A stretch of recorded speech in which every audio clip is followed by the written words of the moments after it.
ये उन लोग हैं जिनके घर वाले ज्यादा प्यार नहीं करते, जो लोग नहीं है उनके घर वाले ज्यादा प्यार करते। रोक लिया ना एक दो दिन और। चलो कहां तक बढ़ लिया था जाने से पहले? ईएमआई था। ईएमआई में लास्ट में हमने देखा था क्या? एसी जनरेटर, यही वाला देखा था हमने। ठीक, अब एसी जनरेटर में हमने देखा था कि जो एसी जनरेटर है वो क्या कर रहा है? ईएमएफ जनरेट कर रहा है कितना? E equal to E not sine omega t, जहां पे ई नॉट मैक्सिमम वैल्यू है और मैक्सिमम वैल्यू कितनी लिख रहे हैं हम? NAB omega. और वहीं से हमने क्या किया है देखा है कि अब हम एंटर कर रहे हैं किसमें? एसी में। तो नेक्स्ट चैप्टर हमें क्या करना डाला है? Alternating current.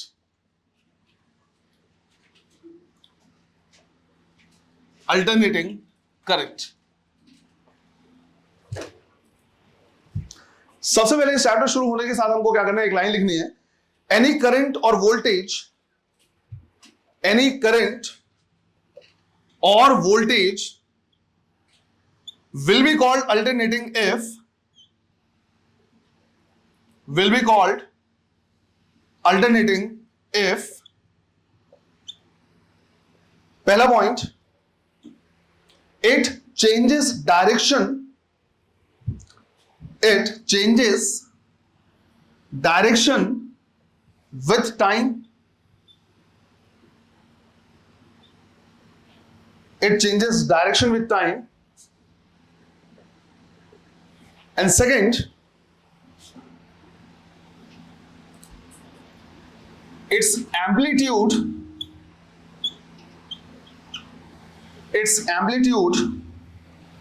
remains constant. Its amplitude remains constant. तो दो पॉइंट हमको क्या करना है यहाँ पे देखना है। पहला चीज, पहला, कोई भी करंट या वोल्टेज अल्टरनेटिंग कहलाएगा अगर वो अपना डायरेक्शन क्या करे? टाइम के साथ चेंज करे। तो टाइम चेंज होता जा रहा है, डायरेक्शन भी अपना चेंज होता कर रहा है। दूसरा सबसे इंपॉर्टेंट पॉइंट यहाँ पे क्या करना है, ये भी ध्यान रखना है कि उसका एम्पलीट्यूड क्या होना चाहिए? कांस्टेंट होना चाहिए। मैं एम्पलीट्यूड की बात कर रहा हूं, वैल्यू की बात नहीं कर रहा। वैल्यू तो ऑब्वियसली बात क्या करेगा? चेंज करेगा, जीरो से मैक्सिमम, मैक्सिमम जीरो। लेकिन एम्पलीट्यूड मतलब होता है मैक्सिमम वैल्यू। तो उसकी जो मैक्सिमम वैल्यू है वो क्या होना चाहिए? टाइम के साथ कांस्टेंट होना चाहिए, वो चेंज नहीं होना चाहिए। तो जब हमने ये क्या कर लिया, सीख लिया, तो तुरंत यहां पे हमें क्या करना है? क्वेश्चन लिखना है। क्वेश्चन है, which of the following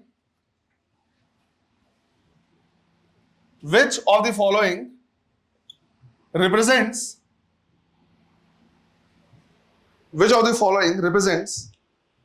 alternating current? Which of the following represents alternating current या alternating voltage बोल सकते हैं। तो यहां पे हमारे पास क्या है? अलग अलग टाइप के ग्राफ दिए हुए हैं। इन सबको देख के हमें क्या करना है? आइडेंटिफाई करना है कोई कौन कौन सा अल्टरनेटिंग है, कौन सा अल्टरनेटिंग नहीं। सबसे पहले को अगर हम क्या करें देखें तो हम देख सकते हैं कि भाई ये अपना डायरेक्शन क्या कर रहा है? चेंज कर रहा है, राइट? डायरेक्शन चेंज हो रहा है। पर दिक्कत ये है कि इसकी जो मैक्सिमम वैल्यू है वो कांस्टेंट नहीं है। इसका जो एम्पलीट्यूड है वो कांस्टेंट नहीं, बल्कि क्या होता जा रहा है? चेंज होता जा रहा है। तो सिंस इसका एम्पलीट्यूड कांस्टेंट नहीं है, हम कहेंगे कि एसी नहीं है। डायरेक्शन चेंज कर रहा है लेकिन एम्पलीट्यूड कांस्टेंट नहीं है। सेकंड को अगर हम देखें, सेकंड एसी है या नहीं है? क्यों नहीं है? डायरेक्शन चेंज नहीं हो रहा। ये जो सॉलिड लाइन है ये जीरो को क्या करेगा? रिप्रेजेंट करेगा। ये वैल्यू पूरी की पूरी क्या है? पॉजिटिव ही है। ये पॉजिटिव में ही अपनी वैल्यू को क्या कर रहा है? चेंज कर रहा है। डायरेक्शन चेंज नहीं हो रहा। तो अगेन हम कहेंगे कि ये भी एसी नहीं है। बेसिकली इसको हम चाहें तो बोल सकते हैं वेरिएबल डीसी। जो डीसी है वो भी वेरिएबल हो सकता है, और ये क्या है? वेरिएबल डीसी ही है। क्लियर है ये? जब हम क्या करेंगे? रेक्टिफायर पढ़ेंगे तो रेक्टिफायर के टाइम में हम सीखेंगे कि जो रेक्टिफायर का आउटपुट होता है वो वेरिएबल डीसी होता है, और फिर वेरिएबल डीसी को हम फिल्टर में क्या करते हैं? लेके जाते हैं, फिर वो कन्वर्ट होता है किसमें? प्लेन डीसी में। तो ये हमारे पास वेरिएबल डीसी है। ये एसी है या नहीं है? डायरेक्शन चेंज कर रहा है, ये पॉजिटिव नेगेटिव पॉजिटिव नेगेटिव, और इसका जो एम्पलीट्यूड है वो भी क्या है? कांस्टेंट है। हम कहेंगे कि एसी है। ये अगेन यहां भी डायरेक्शन क्या हो रहा है? चेंज हो रहा है, और एम्पलीट्यूड क्या है? कांस्टेंट है। ये भी एक एसी है। ये बेसिकली डिजिटल एसी है या डिजिटल सिग्नल है। डिजिटल सिग्नल ऐसे होते हैं जिसमें सिर्फ 0 और 1 होते हैं, 0 1 0 1 या फिर -1 यहां पे बोल सकते हैं हम इस तरह से। ये डिजिटल सिग्नल। इसी तरह से ये भी देखिए तो इसमें भी डायरेक्शन चेंज हो रहा है और मैग्नेट एम्पलीट्यूड क्या है? कांस्टेंट है। हम कहेंगे कि एसी है। और ये कैसा एसी है? साइनोसोइडल। जो भी ग्राफ साइन को क्या करेगा? फॉलो करेगा, वो कहलाएगा क्या? साइनोसोइडल। तो ये हमारे पास जो है वो कैसा है? साइनोसोइडल एसी है। और हमारे सिलेबस में भी सिर्फ और सिर्फ साइनोसोइडल एसी ही है। रीजन ये है कि एसी जनरेटर से जो जनरेट होता है, हमने लास्ट क्लास जो ईएमआई का देखा था उसमें भी देखा है कि एसी जनरेटर से जो क्या होता है जनरेट होता है वो क्या होता है साइनोसॉइडल ही जनरेट होता है। हमारे सिलेबस में भी क्या है यही है। क्लियर है ये, इसको लिखना है। जैसे हम क्या करते हैं एसी की बात करते हैं वैसे ही एक प्रॉब्लम यहां पे क्रिएट होता है, वो ये कि हम इसकी वैल्यू क्या बताएं। जैसे मान लो हमने यहाँ पे एक साइनोसॉइडल क्या कर लिया है, एसी ले लिया है, हमने बोला है कि ये इधर पे करंट या वोल्टेज कुछ भी ले सकते हैं। ये पूरा का पूरा क्या है, एक साइकिल है। एक साइकिल में जो टाइम लगता है that is known as time period. इसमें जो एंगल हो जाएगा वो हो जाएगा 2 पाई रेडियन। अब दिक्कत यहां पे ये होता है कि भाई इसकी वैल्यू क्या बताए। जैसे अगर भाई मान लो क्या है डायरेक्ट करंट की बात कर रहे हो और हमारे पास एक 10 वोल्ट की बैटरी है, मतलब वो 10 वोल्ट ही क्या करेगा, हमेशा प्रोड्यूस करेगा। उसमें अगर करंट फ्लो हो रहा है 2 एम्पियर का तो 2 एम्पियर ही करंट फ्लो होता रहेगा। बट यहां पे जो वैल्यू है वो कंटिन्यूअसली क्या हो रहा है, चेंज हो रहा है। तो यहां पे क्या होता है, एक प्रॉब्लम होता है कि वैल्यू क्या बताए। तो यहां पे अलग अलग टाइप के हमारे पास क्या है आंसर है। किसी ने बोला कि एक काम करो, इसकी जो पीक वैल्यू है या मैक्सिमम वैल्यू है वो बता दो। तो पहला हमारे पास सॉल्यूशन है पीक या फिर मैक्सिमम वैल्यू इंडिकेट करना। पीक या मैक्सिमम वैल्यू को हम आई नॉट या वी नॉट से क्या कर सकते हैं, इंडिकेट कर सकते हैं। तो ये हो गया मान लो क्या आई नॉट या वी नॉट। लेकिन इससे भी हमारा काम एक्चुअली चलेगा नहीं, इससे हमारा काम नहीं चलेगा।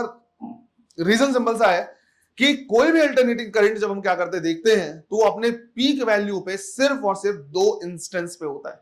वो सिर्फ 2 इंस्टेंस पे ही अपने पीक वैल्यू पे है, यहां पे और दूसरा यहां पे। बाकी हर टाइम पे वो जो वैल्यू है वो क्या है, अलग है। तो ये बोल देना कि यार पीक वैल्यू से क्या कर लो, उसको जज कर लो या पीक वैल्यू से देख लो, ये सही नहीं रहेगा क्योंकि वो हमेशा अपनी पीक वैल्यू पे है ही नहीं। तो किसी ने सजेस्ट किया कि जिस टाइम पे कोई पूछे उसी इंस्टेंस में बता दो कि इसकी वैल्यू क्या है, और that is known as instantaneous value. अगर किसी ने पूछा कि भाई इस टाइम पे वैल्यू कितनी, उस टाइम पे जो भी करंट है वो बता दो। किसी ने पूछा इस टाइम पे कितना करंट है वो बता दो। तो जिस टाइम पे कोई पूछे उसी टाइम पे क्या कर दो, वैल्यू बता दो। That is known as instantaneous value. और इंस्टेंटेनियस वैल्यू को हम रिप्रेजेंट करेंगे किससे, I not sine omega t से। सिंस ये साइन के हिसाब से क्या हो रहा है, चेंज हो रहा है। जिस टाइम पे पूछा जाएगा उस टाइम पे हम आई की वैल्यू क्या कर देंगे, बता देंगे। लेकिन ये भी हमारे लिए ज्यादा यूजफुल नहीं है। फॉर एग्जाम्पल मान लो मैंने बोला कि यहां पे मैं क्या कर रहा है, एक अल्टरनेटिंग वोल्टेज ले रहा हूं, अल्टरनेटिंग वोल्टेज है, और यहां पे हमारे पास क्या है, एक सॉकेट है। किसी ने मुझसे पूछा कि भाई इसमें कितना वोल्टेज आ रहा है ना। उसको मान लो कोई डिवाइस वगैरह लगाना था तो ये चेक करने के लिए कि वो हमारे लिए यूजफुल है या नहीं है। उसने पूछा कि कितना वोल्टेज आ रहा है। अब मैंने उसको क्या किया, बताया कि भाई उसमें जो वोल्टेज आ रहा है वो इस टाइम का, इस इंस्टेंस का वोल्टेज बता दिया, और मैंने बोला 2 वोल्ट आ रहा है। अब उस 2 वोल्ट को सुन के वो ये जज नहीं कर पाएगा कि वो डेंजरस है या नहीं है, उसके काम का है या नहीं है। हो सकता है जब मैंने उसको बोला कि भाई 2 वोल्ट है तो उसको लगा यार 2 वोल्ट कोई ज्यादा डेंजरस नहीं है। उसने क्या किया, कोई तार वगैरह डाल दिया बिना सेफ्टी प्रिकॉशन के, और उसको झटका लगा। क्यों लगा, क्योंकि मैंने इस पॉइंट का क्या किया था, उसको इंस्टेंटेनियस वैल्यू बताया था, यहां पे 2 वोल्ट बताया था। जो एक्चुअल वैल्यू है वो तो 320 वोल्ट है, जो उसकी पीक वैल्यू वो 320 वोल्ट है। तो सिर्फ 2 वोल्ट सुनने से तुमको ये समझ में नहीं आएगा कि वो यूजफुल है या नहीं है, उसमें कौन कौन से गैजेट लगाए जा सकते हैं, वो डेंजरस है या नहीं है। इससे भी ज्यादा कोई मीनिंग नहीं समझ में आता। अगली बार फिर वही आया, मैंने फिर से बोला कि इंस्टेंटेनियस वैल्यू 2 वोल्ट। बेचारा डरते डरते डरते डरते वो क्या कर रहा है, वहां पे होल्ड कर रहा है। और मैंने जो उसको इंस्टेंटेनियस वैल्यू बताई थी वो यहां की बताई थी, उसकी एक्चुअल वैल्यू या पीक वैल्यू कितनी थी, 2 वोल्ट थी। तो सिर्फ इंस्टेंटेनियस से हमें कभी कभार समझ में नहीं आएगा कि उसकी पीक वैल्यू कितनी है, वो कितना डेंजरस हो सकता है, वो किसी गैजेट लगाने के लायक है या नहीं। इसका मतलब हुआ कि इंस्टेंटेनियस वैल्यू से भी हमारा काम नहीं चलेगा। फिर किसी ने बोला कि यार जब जब कोई वैल्यू बार बार क्या करता है, चेंज होता है, सबसे बेस्ट तरीका है एवरेज ले लो। हमने बोला यार ये सही है, एक काम करते हैं एवरेज ले लेते हैं। तो फिर हमने यहां पे क्या किया, एवरेज वैल्यू निकाला। तो जैसे मैंने एवरेज वैल्यू निकाला, पहले निकाला एक पूरे साइकिल के लिए। मैंने बोला एक फुल साइकिल के लिए एवरेज वैल्यू निकाल लेते हैं।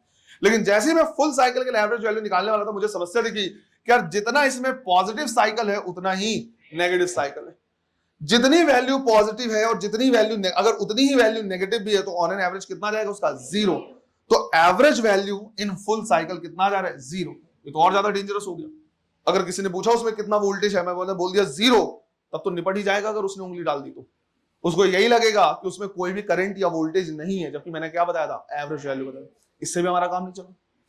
फिर किसी ने सजेस्ट किया कि यार देखो फुल साइकिल में तो एवरेज ऑब्वियसली 0 ही आएगा, क्योंकि हम साइन के बारे में बात कर रहे हैं या कॉस के बारे में बात कर रहे हैं। उसने बोला देखो ऐसा है कि फुल साइकिल का एवरेज मत निकालो, बल्कि क्या निकालो, हाफ साइकिल के लिए। क्योंकि जैसा ये हाफ है वैसे इसका अदर हाफ भी है, और यहां पे वैसे भी जो नेगेटिव साइन है वो क्या रिप्रेजेंट कर रहा है, सिर्फ और सिर्फ डायरेक्शन ही रिप्रेजेंट कर रहा है। तो एक काम करो, फुल साइकिल के लिए मत निकालो, हाफ साइकिल के लिए निकालो। हमने बोला ये आइडिया सही है। तो हम यहां पे अब निकालने लग गए क्या, I average in half cycle. अब जब मैंने तुमको क्या किया है, इंटीग्रेशन सिखाया था, तो उस टाइम पे मैंने एवरेज वैल्यू निकालना सिखाया। जैसे यहां पे अगर तुमको एवरेज वैल्यू निकालना, तो सबसे पहले तुम इसको छोटे छोटे पार्ट्स में क्या कर लोगे, कन्वर्ट कर लोगे। तो जब छोटे छोटे पार्ट्स में कन्वर्ट करोगे, तो मान लो जैसे तुमने यहाँ पे एक छोटा सा पार्ट लिया है, तो ये हो जाएगा dt, क्योंकि ये क्या है, टाइम का कोऑर्डिनेट है। इसका एरिया अगर हम क्या करें, निकालेंगे, तो इसका एरिया हो जाएगा कितना, आई dt। इसका एरिया हो जाएगा आई dt। मैंने बताया था इसको बहुत सारे छोटे छोटे पार्ट्स में डिवाइड कर लो और सबको ऐड कर दो, और अगर एडिशन पॉसिबल नहीं है तो इंटीग्रेशन कर दो, तो ये हो जाएगा ओवर आई dt। फिर एवरेज निकालते हैं तो डिवाइड बाई जितने बार वो टर्म्स आते हैं, तो इस तरह के dt dt dt बहुत सारे हैं, तो मुझे काउंट करना पड़ेगा ना टोटल dt कितने, या फिर मैं उसे dt का इंटीग्रेशन कर सकता हूं। तो एवरेज वैल्यू निकालने का तरीका होता है, जितनी भी वैल्यूज है सबको ऐड करो, डिवाइड बाय जितने भी टर्म्स थे उससे क्या कर दो, डिवाइड कर दो। या फिर ये भी सिखाया हुआ है कि अगर कभी भी वेरिएबल का, जैसे मान लो y है जो x के साथ क्या हो रहा है, चेंज हो रहा है, कोई ऐसा फंक्शन है, उसका क्या करना है, एवरेज निकालना है, तो एवरेज वैल्यू क्या होगा, integration of y dx divide by integration of dx।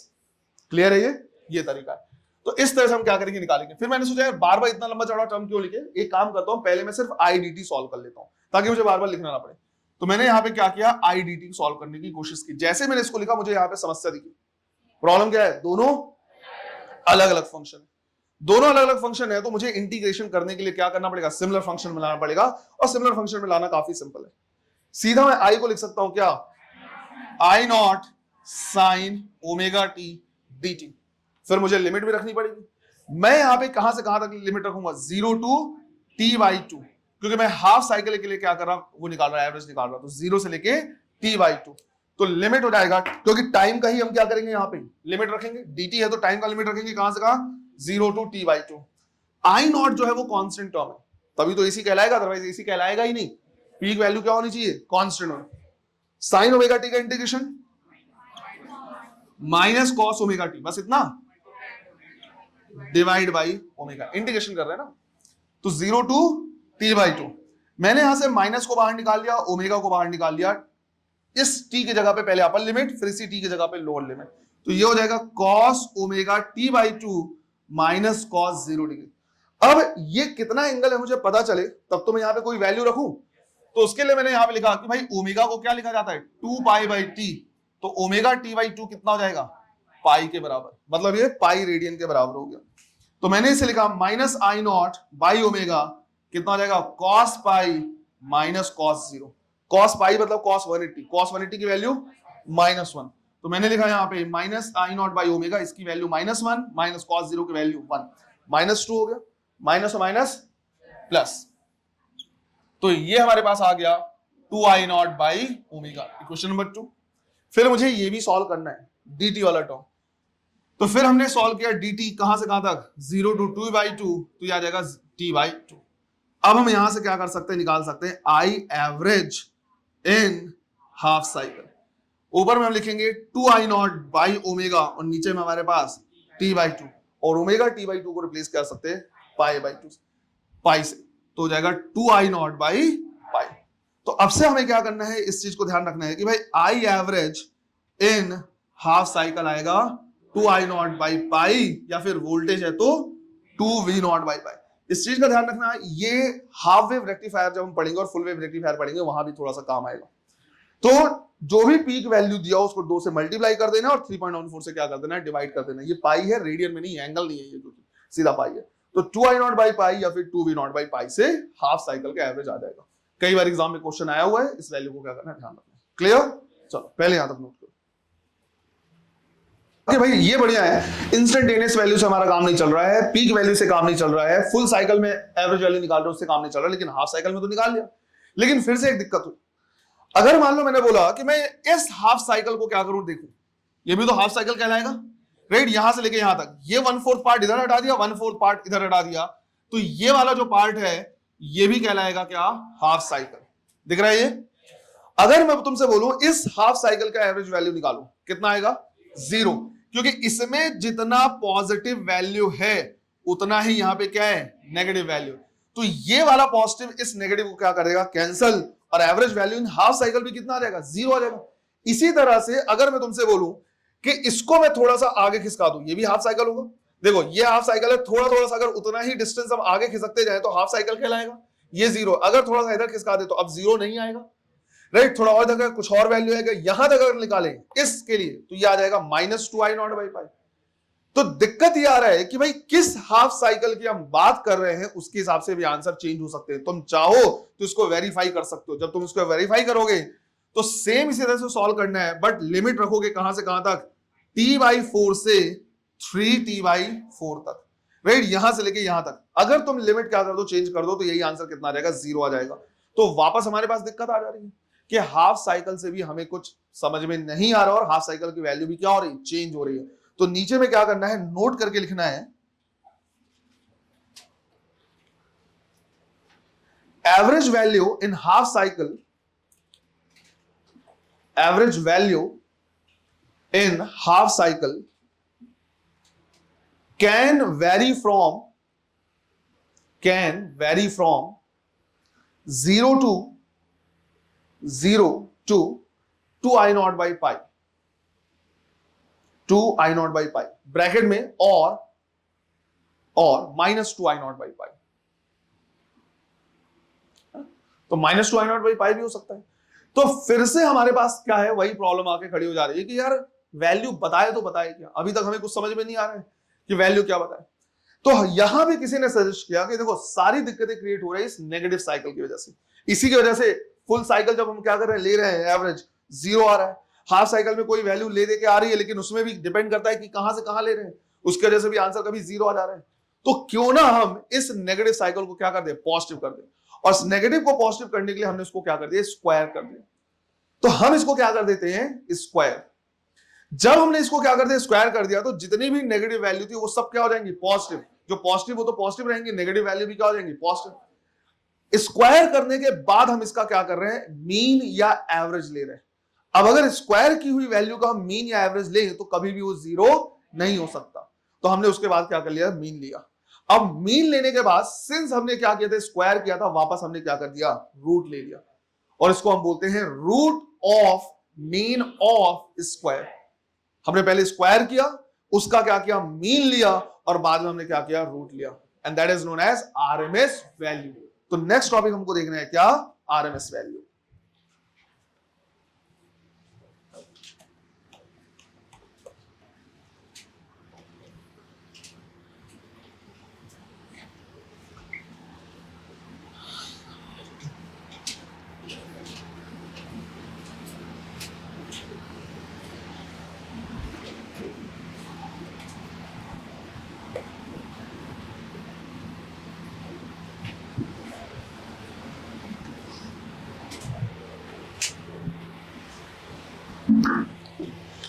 Next topic हमें क्या करना है, लिखना है आरएमएस वैल्यू, और इसका मतलब होता है root of mean of square. मतलब सबसे पहले क्या होगा, स्क्वायर, फिर मीन, और उसके बाद रूट।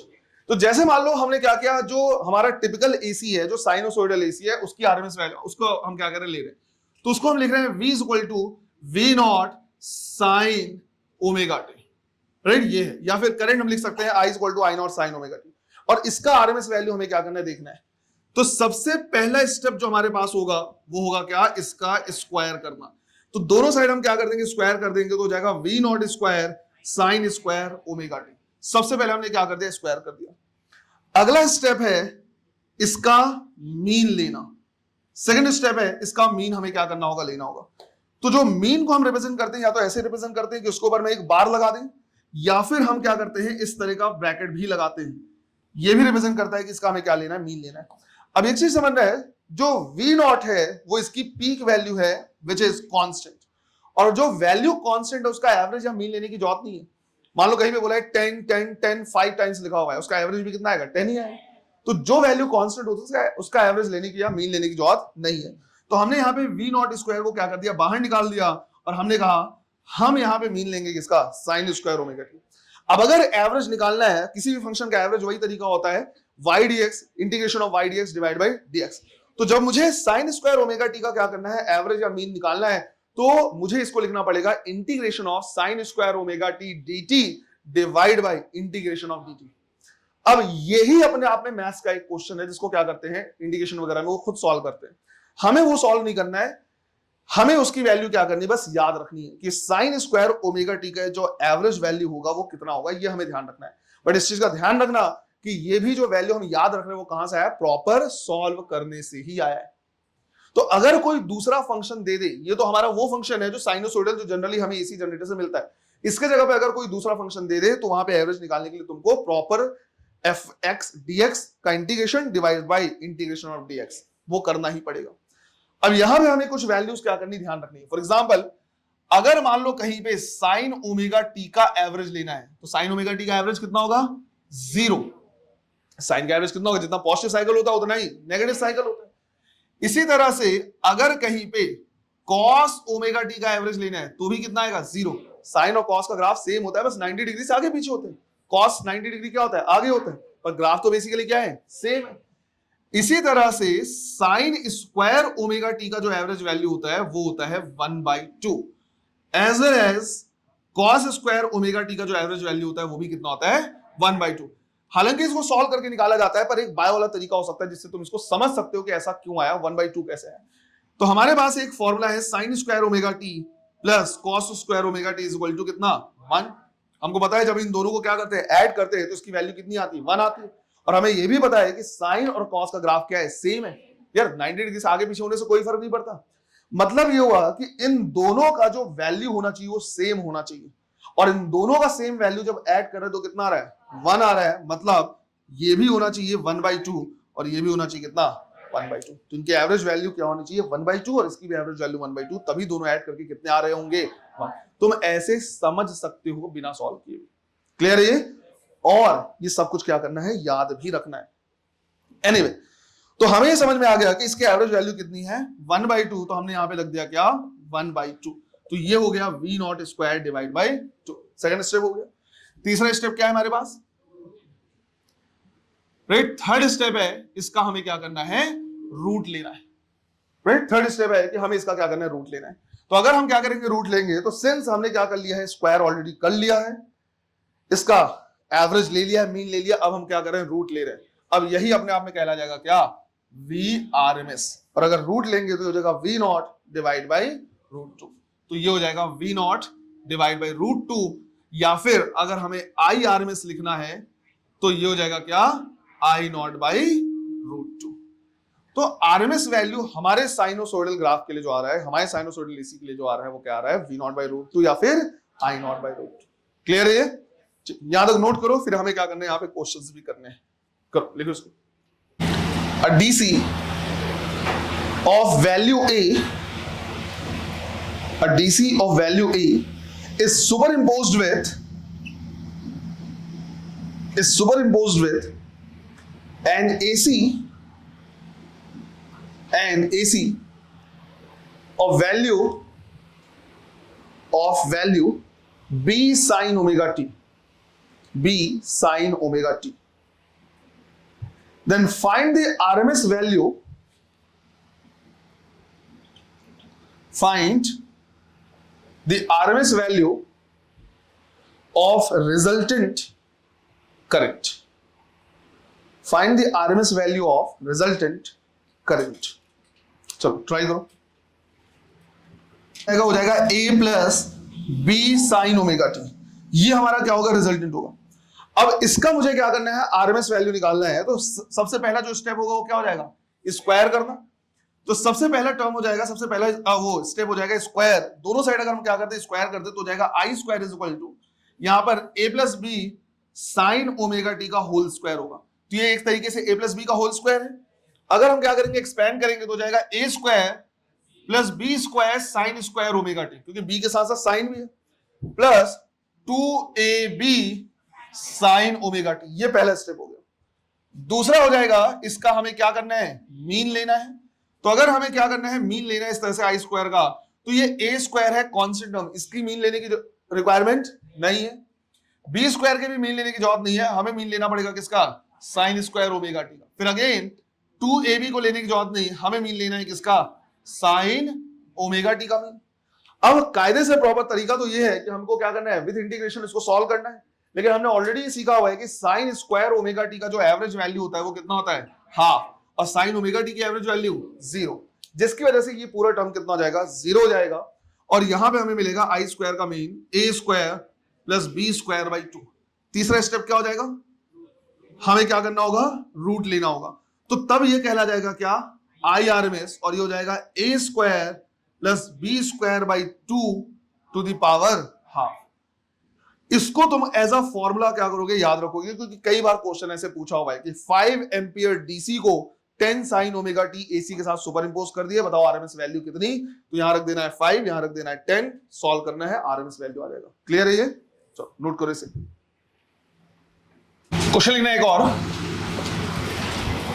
है ना। देखो यहां पे हमारे पास एक करंट है जिसको इस तरह से दिया जा रहा है, I naught t divide by tau, जहां पे जो आई नॉट है ये इसकी क्या है, पीक वैल्यू है विच इज कांस्टेंट, टाउ जो है वो भी क्या है, एक कांस्टेंट है, और जो टी है वो क्या है, time.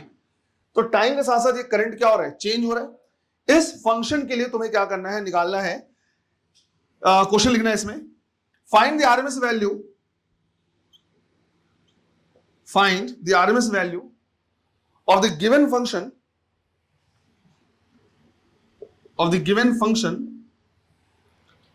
from t is equal to 0 to t is equal to tau। तो 0 से लेकर टाउ तक t की वैल्यू में इसका क्या करना है, आरएमएस वैल्यू निकालना है। चलो निकालो। तो साइड अगर हम क्या करेंगे, स्क्वायर करेंगे तो हो जाएगा I square is equal to I naught square t square divide by tau square, ये हो गया। सेकेंड स्टेप क्या है हमारा, इसका मीन लेना। तो यहां पे हमें आई नॉट स्क्वायर का डिवाइड बाई टाउ स्क्वायर का मीन लेने की रिक्वायरमेंट नहीं है, किसका लेना पड़ेगा, टी स्क्वायर। अब अगर हमें टी स्क्वायर का क्या करना है, मीन लेना है, जैसे I naught square divide by tau square हमने इधर लिख दिया, और हमें मीन लेना है किसका, टी स्क्वायर का। तो बेसिकली क्या करना पड़ेगा, इंटीग्रेट, जो भी फंक्शन वेरिएबल होगा उसको इंटीग्रेट करना होगा। वहां तो हमने क्या कर लिया, ऑलरेडी सीख लिया था कि हाँ भाई साइन स्क्वायर ओमेगा टी या साइन ओमेगा टी का मीन इतना होता है, पर प्रॉपर तरीका क्या होता है, इंटीग्रेट करना। तो इसको हम क्या करेंगे, लिखेंगे I naught square divide by tau square, और इसका जब एवरेज लेंगे तो कैसे लिखेंगे, t square d t divide by d t, y d x divide by d x, simple सा। और लिमिट कहां से कहां तक, 0 टू टाउ, 0 टू टाउ, ऐसे। तो I naught square divide by tau square ये हो गया, टी स्क्वायर का इंटीग्रेशन टी क्यूब बाई 3, तो ये हो जाएगा t cube divide by 3, limit 0 to tau divide by d t का integration t, limit 0 to tau, तो ये हो जाएगा I naught square divide by tau square. यहां पे लिखेंगे तो कितना हो जाएगा ये, टाउ क्यूब डिवाइड बाई 3, और यहां पे ये हो जाएगा तो टाउ, टाउ स्क्वायर और टाउ, इससे ये पूरा टर्म क्या हो जाएगा, कैंसिल। क्या बच रहा है हमारे पास, आई नॉट स्क्वायर डिवाइड बाई 3, ये हो गया मीन। थर्ड स्टेप क्या है, रूट लेना। तो ये कन्वर्ट हो जाएगा आई आरएमएस में, और रूट लेंगे तो कितना हो जाएगा, I naught divide by root. Clear है ये,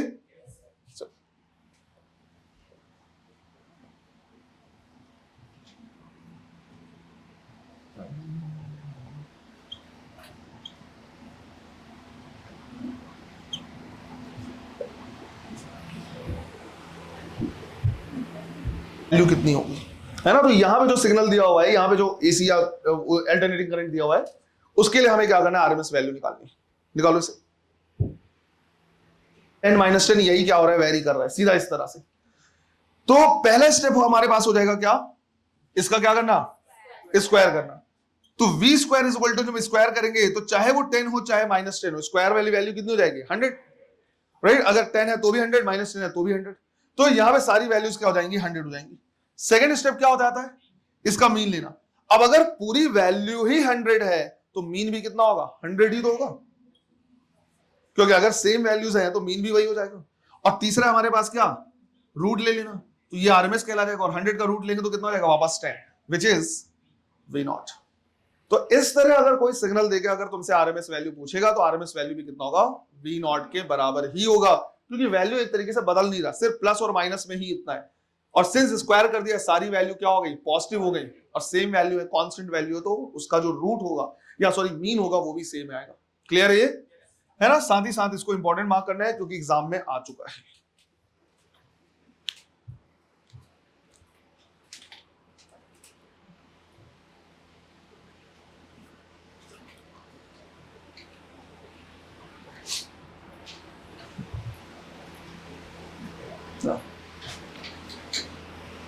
अब देखो, हमें समझ में आ गया चाहे अलग अलग टाइप के फंक्शन है कि उनका आरएमएस वैल्यू हम क्या कर सकते हैं, निकाल सकते हैं, और आरएमएस वैल्यू जो है वो जीरो नहीं होगा सिंस हमने क्या कर दिया, स्क्वायर कर दिया है इस तरह से। साइनोसॉइडल फंक्शन वगैरह क्या है कैसा है, उन सारी चीजों को हमें अकाउंट करना पड़ेगा, उन सारी चीजों को देखना पड़ेगा। अब यहां पे हमें क्या करना है, एक नोट लिखना है ना, यहां पे हमें क्या करना है, नोट लिखना है जिसमें बेसिकली 3 पॉइंट्स होने वाले हैं। यहां जो हम नोट लिख रहे हैं उसमें 3 पॉइंट। पहला पॉइंट लिखना है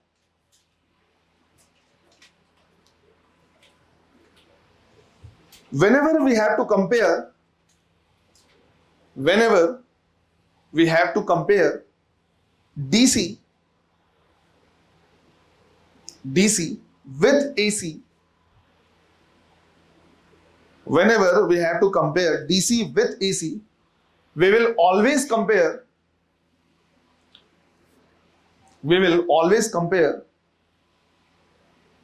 it with RMS value of AC. RMS value of AC है ना। तो सबसे पहली चीज आ जाती है कि तुमने कई बार इस तरह का डिबेट सुना होगा कि AC खतरनाक है या DC खतरनाक है, किसमें क्या डिफरेंस होता है, ऐसे कई क्वेश्चन सुने होंगे तुमने। तो सवाल ये होता है कि अगर मुझे DC और AC को कंपेयर करना है तो DC के पास तो एक ही वैल्यू है, लेकिन यहाँ पे AC को रिप्रेजेंट करने वाले 4-5 अलग अलग है। एक पीक वैल्यू है वो रिप्रेजेंट कर रहा है, दूसरा हमारे पास इंस्टेंटेनियस वैल्यू है, फुल साइकिल में एवरेज वैल्यू है, हाफ साइकिल में एवरेज वैल्यू, आरएमएस वैल्यू। तो यहां पे एक वैल्यू है, यहां पे 5 अलग वैल्यू है, मैं इनमें से किसको पिक करूं कंपेयर करने के लिए? तो हमेशा हम क्या करते हैं, पिक करते हैं किसको, आरएमएस वैल्यू को। हमेशा कंपेयर करते हैं किसको, आरएमएस वैल्यू को। अगर RMS value of AC DC के बराबर है तो हम बोलेंगे दोनों एक दूसरे के इक्विवेलेंट है, दोनों एक दूसरे के इक्विवेलेंट है, दोनों एक जैसा ही काम करेंगे, दोनों एक बराबर डेंजरस होंगे। कई बार तुमने बोला ना ईसी डेंजरस होता है या डीसी डेंजरस होता है, ये सवाल सुने या नहीं सुने तुमने?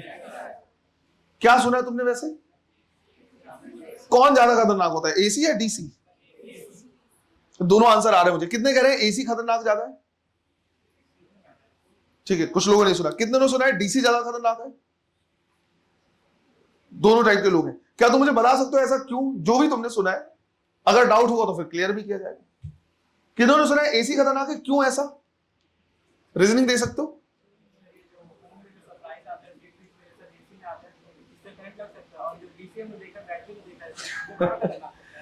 तो वो तो डिफरेंट रीजन हो गया बिल्कुल, कि एसी जो है वो घर में सप्लाई आता है, हर जगह पे है। जब हर जगह पे है तो कहीं भी करंट लग सकता है। डीसी क्या है, बैटरी में है, तो बैटरी तुमने जो छुआ भी है तो वो तो 2-2 वोल्ट 10-10 वोल्ट की छुआ है, राइट?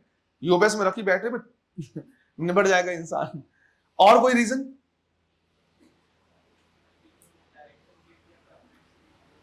हाँ, एसी क्या करता है बेटा, डायरेक्शन चेंज करता है, अट्रैक्ट करेगा किसको, इंसान को जिसको करंट लग रहा है। ठीक, किन्होंने सुना है डीसी? डीसी का रीजनिंग बता सकते हो क्या? डीसी खतरनाक क्यों है? तुम लोगों ने बोला डीसी ज्यादा डेंजरस है, क्यों? अरे जिसने बोला भाई वो एकदम डर के बोला, नहीं सर मैंने नहीं बोला। डाउट होगा तो क्लियर किया जाएगा, डाउट नहीं हो तो फिर आगे बढ़िए। क्या बेटा? डीसी का जो वैल्यू होता है कांस्टेंट होता है बिल्कुल हमेशा, इसलिए वो ज्यादा डेंजरस है।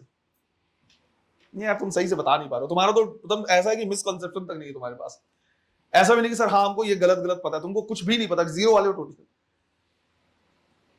नहीं पता कुछ। अबे यार हाँ ना कुछ बोलो या तो आगे बढ़े, फिर कुछ नहीं पता है मतलब नहीं, डाउट नहीं है ना कोई, ठीक है नहीं रहने दो फिर, है ना। यहां पे ब्रैकेट में लिखना है, रहने दो तुम, छोड़ो छोड़ो। यहां पे क्या करना है, ब्रैकेट में लिखना है इसी वाले पॉइंट में कि हमेशा डीसी को कंपेयर करते हैं किससे, आरएमएस वैल्यू ऑफ एसी से। इसी को दूसरे लैंग्वेज में बोला जाएगा, ब्रैकेट में जो लिखना है हमें, if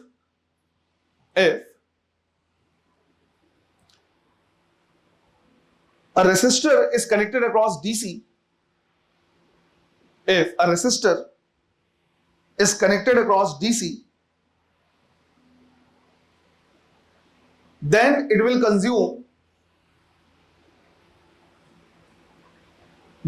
consume same power, it will consume same power as it would have been connected to connected to RMS value of AC.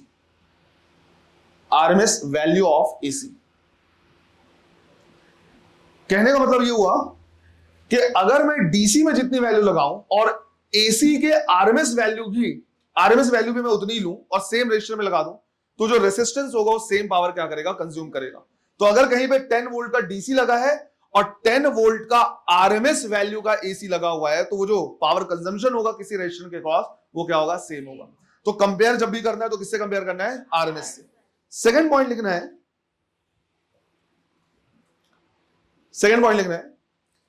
if nothing is given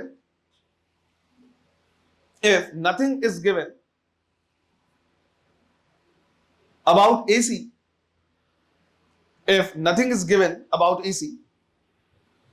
we will always consider it as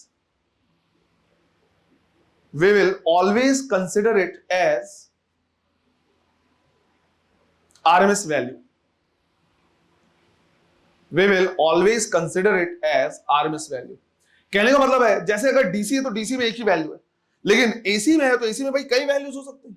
अब मान लो मैंने बोला 10 ampere का AC है या 100 volt का क्या है, AC है। अभी 100 वोल्ट के बारे में कुछ नहीं पता, तो इसको कंसीडर क्या करेंगे, तो हमेशा जब कुछ नहीं बोला जाएगा हमेशा क्या कंसीडर करेंगे, RMS वैल्यू। कभी भी ये मन में डाउट नहीं होना चाहिए कि अगर कहीं पे लिखा है 100 वोल्ट ऑफ AC, तो सर ये 100 वोल्ट इंस्टेंटेनियस है या पीक है या एवरेज है या RMS है, कुछ ऐसा नहीं। हमेशा क्या मान लेंगे by default, RMS। Peak value अगर है तो बताओ कि वो पीक वैल्यू है, एवरेज वैल्यू तो बताना पड़ेगा एवरेज वैल्यू। क्लियर है ये। तीसरा पॉइंट लिखना है, an AC emitter,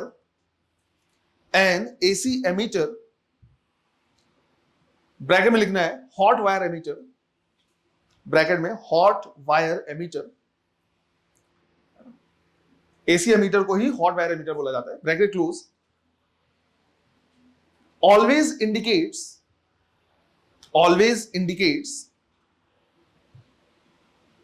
the RMS value,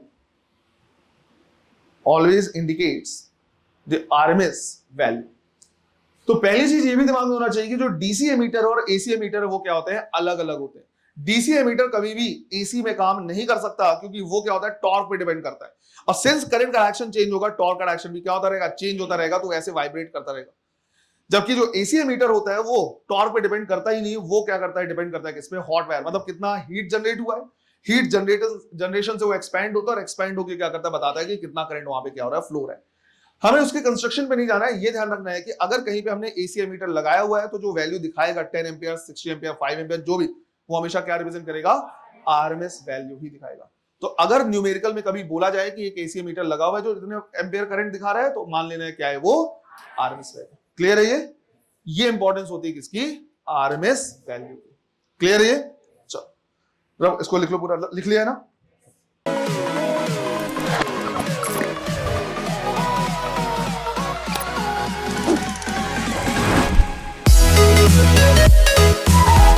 We'll be right back.